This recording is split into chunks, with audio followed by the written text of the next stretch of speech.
Coverage of the deadly shooting at Chardon High School today continues, and although most students were not physically injured, they may have certainly some very serious emotional wounds. Clinical psychologist Ellen Casper joins us now, and we've been talking about the students all day and what they may be going through, and we've been seeing stories about students who actually saw their friends get shot, and so I'm sort of amazed by some of the composure they're showing in talking about this, but this is something that is going to take a long time to process for them.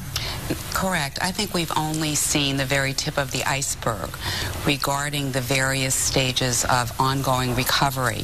These children and these families and the school personnel are going to be experiencing. Right now, everyone is in complete and utter shock. They cannot fathom that this kind of heinous event occurred in their own environment. It's unbelievable. Right. And from someone who's a familiar face to them. Exactly, and someone perhaps whom prior to this did not appear to be threatening and maybe even blended in and did not indicate that he would be harmful in any way. So there is so much to digest for these kids, even for the children who did not witness the actual event, the kids who were in other parts of the school who thought this was some kind of a fire drill and are just collecting all of the pieces and parts of this very tragic situation. Yeah, I mean, to some degree or another, everyone feels like this place that is supposed to be one of the safest places anywhere for them has been violated, and that sense of safety is seriously compromised. Well, it has. I mean, this is Monday morning, and everyone hopped on the school bus and went to school with their backpacks, and they were maybe going to take an exam or go to a school concert, and the entire day changed. Beyond the entire day changing, lives have been changed, because this is something that does not compute for ordinary people.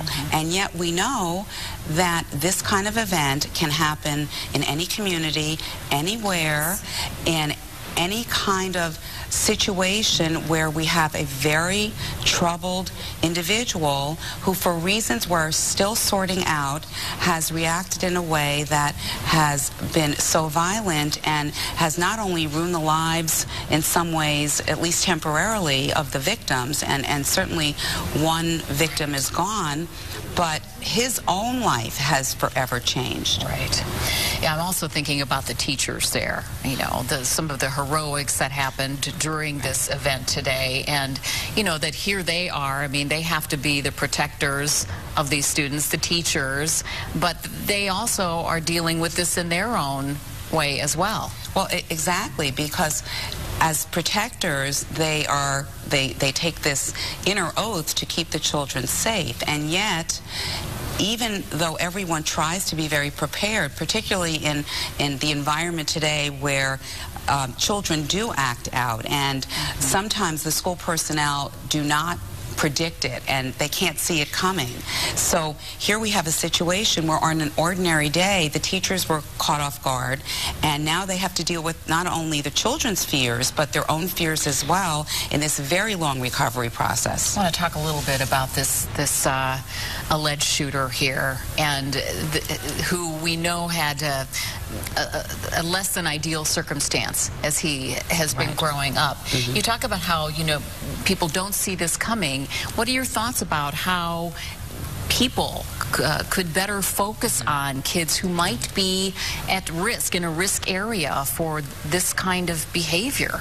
Well, everyone is so caught up in their own lives and their own activities that most of the time, unless it's somebody who's in a child's inner circle, most people don't take that much notice.